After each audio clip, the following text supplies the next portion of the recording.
Estamos aqui com mais um episódio do Mesa de Debates, reunidos com alguns juristas convidados. Dr. Maxwell Marchetti.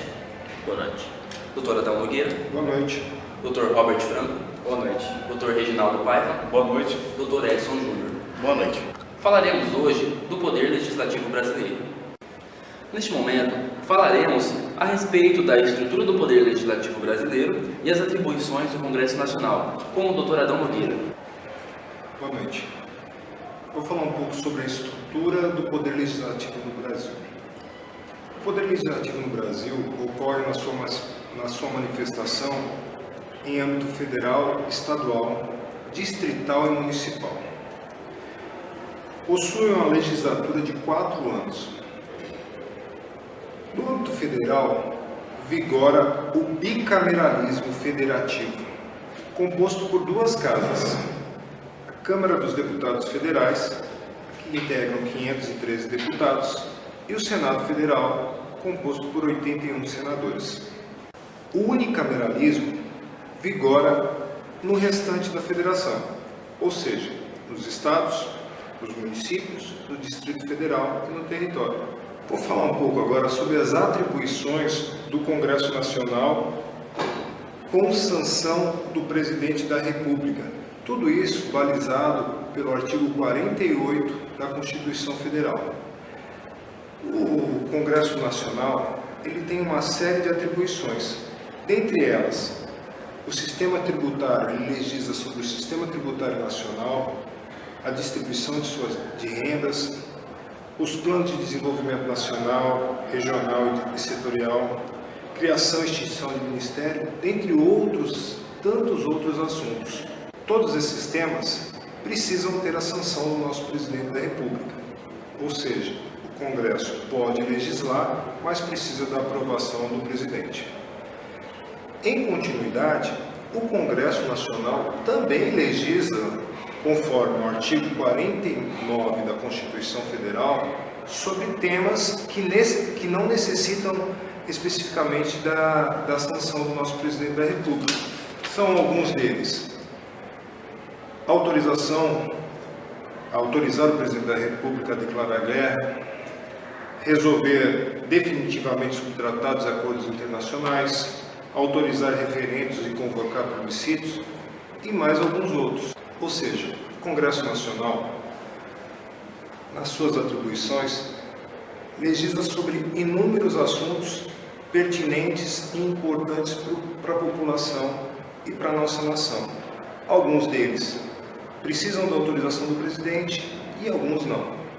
O mais importante é a representatividade deles no bem-estar da população. Obrigado, Dr. Adão, pela excelente explanação. Convido agora o Dr. Robert, que vai falar um pouquinho sobre a Câmara dos Deputados e o Senado Federal.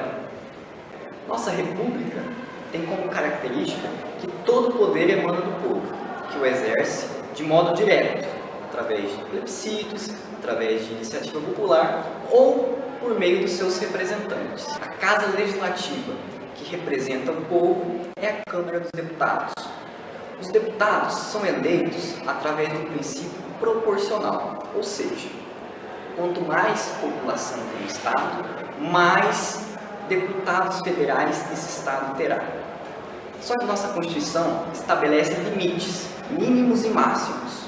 O limite mínimo são 8 deputados por Estado, e o limite máximo são 70 deputados por Estado. Cada deputado tem um mandato de 4 anos. São 513 deputados. Esses 513 deputados, eles podem ser renovados a cada 4 anos. Se você tiver interesse em ser deputado federal, nossa Constituição estabelece alguns requisitos para tanto. O primeiro deles é você ser maior de 21 anos. O segundo é você ter pleno exercício dos seus direitos políticos. O terceiro é o alistamento eleitoral. O quarto é domicílio na circunscrição. O quinto é a filiação partidária. E o sexto, ser brasileiro nato ou naturalizado. Já o Senado Federal é composto por representantes dos estados. São 81 senadores. Cada estado, no Distrito Federal, elege 3 senadores cada. O mandato dos senadores é um mandato de 8 anos, portanto são 2 legislaturas. E para nós conseguirmos ter eleições a cada 4 anos para senadores, elas se dividem em 2 e alternam entre si. Em uma eleição elegemos um senador, em outra eleição elegemos 2 senadores. Para você pleitear vagas para o Senado Federal, os requisitos são muito semelhantes aos do deputado. Você necessita ser brasileiro nato, naturalizado, ter no mínimo 35 anos, pleno exercício dos direitos políticos, alistamento eleitoral, domicílio na circunscrição e filiação partidária. Obrigado, Dr. Robert, pela participação. Convidamos agora o Dr. Reginaldo Paiva para falar um pouquinho sobre as reuniões e comissões e suas subdivisões. Boa noite a todos. Em relação às divisões entre as reuniões, essas sessões são chamadas de sessões legislativas ordinárias e algumas outras divisões que acompanham elas. Nós temos o itinerário do Legislativo, que ele é do dia 2 de fevereiro de cada ano, e ele vai até o dia 17/7, e ele tem uma férias, uma pausa, e aí retorna às atividades legislativas, na casa, dia 1º/8, e se encerra no dia 22 de dezembro. A reunião ordinária ela acontece nas sessões.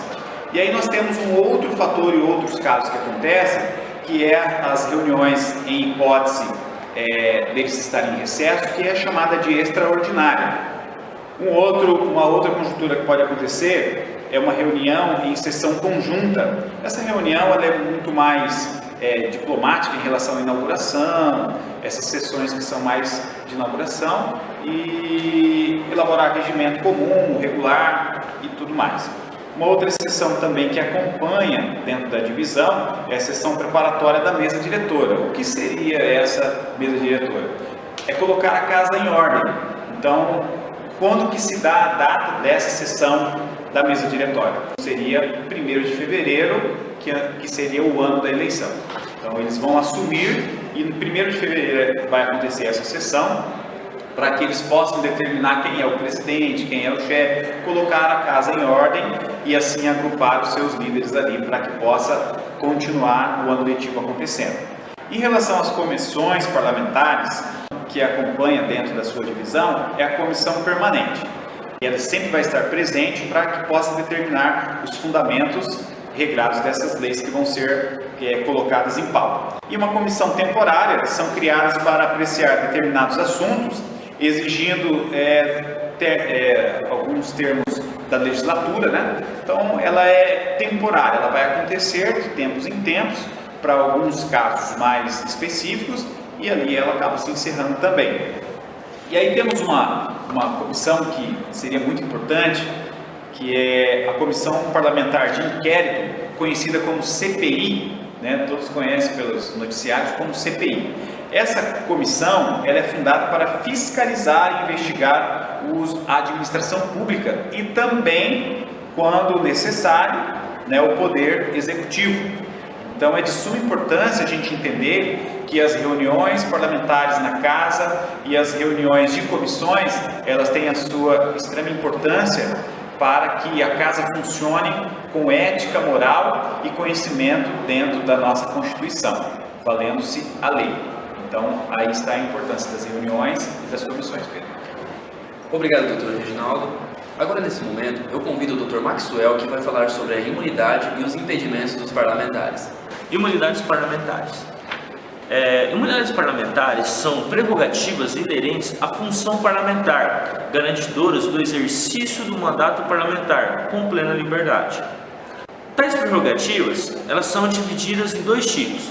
Nós temos a imunidade material, que ela implica no quê? Na exclusão da prática do crime, bem como a inviolabilidade civil pelas opiniões, palavras, votos dos parlamentares. Isso está exposto o quê? No artigo 53, caput. Na imunidade formal, relativa à prisão, após a expedição do diploma do parlamentar, ele não pode ser preso, salvo se o crime for inafiançável e em flagrante delito. O prazo até o recebimento dessa prisão terá que ser até de 24 horas, que deverá ser remetido à respectiva casa, que será votado por maioria absoluta para resolver sobre essa prisão.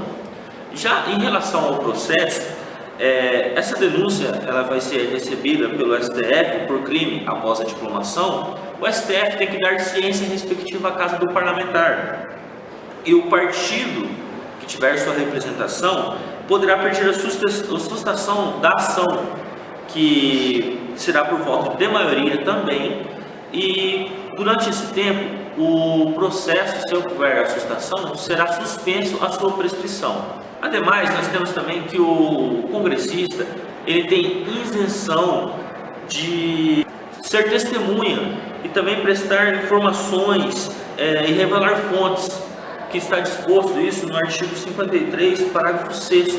Temos também sobre a incorporação das Forças Armadas, que, embora militares ainda tempo de guerra, o congressista, deputado ou senador, ele tem que pedir uma prévia licença de sua casa respectiva. Temos também o caso da imunidade, que ela subsistirá mesmo em estado de sítio. A suspensão dessa imunidade no estado de sítio se dará com os votos de 2/3 da respectiva casa, que aí, caso aconteça a votação de 2/3, será suspenso. Os casos de impedimento dos parlamentares federais. O impedimento dos nossos parlamentares está escrito no nosso artigo 54 de nossa Constituição. No inciso 1 diz o seguinte, que é desde a expedição do seu diploma, que é impedido o parlamentar de firmar ou manter contratos com pessoas jurídicas de direito público, autarquias, empresa pública, sociedade de economia mista e empresa concessionária de serviço público, salvo quando o contrato obedecer cláusulas uniformes. Na linha B diz o seguinte: aceitar ou exercer cargo ou função remunerado com demissão ad nutum, que ad nutum quer dizer o quê? É de livre nomeação, livre exoneração do gestor do ente. Agora, desde a posse, que está no inciso 2, na linha A, diz o seguinte: se for proprietário, controlador ou diretor de empresa que se beneficie de contrato com pessoa de direito público, ele não pode exercer essa função. Na linha B, diz o seguinte: ocupar cargo ou função nos entes que eu citei anteriormente, com as pessoas jurídicas de direito público e por aí vai. Só que tem uma diferença, que esse não é remunerado, mas continua sendo uma demissão ad nutum. Também não pode patrocinar causa que seja interessada em qualquer das necessidades a que se refere no inciso 1A, que são as pessoas de direito público. E também não pode, na linha D, não pode ser titular de mais de um cargo ou mandato público eletivo. Obrigado, Dr. Maxwell, pela participação conosco. Vamos falar um pouquinho com o Dr. Edson Júnior, que vai falar sobre as possibilidades de perda de mandato e não perda de mandato. Com a palavra, Dr. Edson. Pois bem, Pedro. Falarei agora sobre a perda do mandato do senador ou do deputado. Um dos requisitos é infringir qualquer proibição do impedimento. Como o Max já citou, há vários requisitos no artigo 54. Outro procedimento é a quebra do decoro do parlamento, que é, no caso, ele abusar de alguns prerrogativas asseguradas a ele. A quebra do decoro parlamentar é uma conduta que foge dos requisitos morais e éticos da nossa sociedade. Outra forma de perda do mandato é não comparecer a pelo menos 1/3 das suas sessões ordinárias. Agora vou falar da não perda do mandato, que está previsto no artigo 56. Inciso 1. Investir no cargo de Ministério de Estado, Governo do Território, Secretário de Estado, Distrito Federal e de Território da Prefeitura, Capital ou chefe de missão diplomática temporária. Uma coisa muito importante é da Prefeitura, que tem que ser somente em capital, está previsto no artigo. O inciso 2 fala que ele tem licença. Essa licença para ele, por motivo de doença, não, sem remuneração. A licença de doença, ela não tem limite de dias. Agora, já a licença para interesses pessoais, particulares, ela tem um limite de 120 dias. Passando disso, ele já não poderá ter essa licença sem a perda do seu mandato. No caso, se ele pede essa licença particular para resolver esses problemas particulares e exceda 120 dias, será convocado um suplente para ficar no seu posto até que ele volte. E assim eu termino aqui falando dessas possibilidades de não perda do mandato. Agradeço ao Dr. Edson Júnior pela colaboração, juntamente com os demais juristas convidados nessa noite. Para concluir, esta foi a discussão a respeito do Poder Legislativo Brasileiro. Boa noite.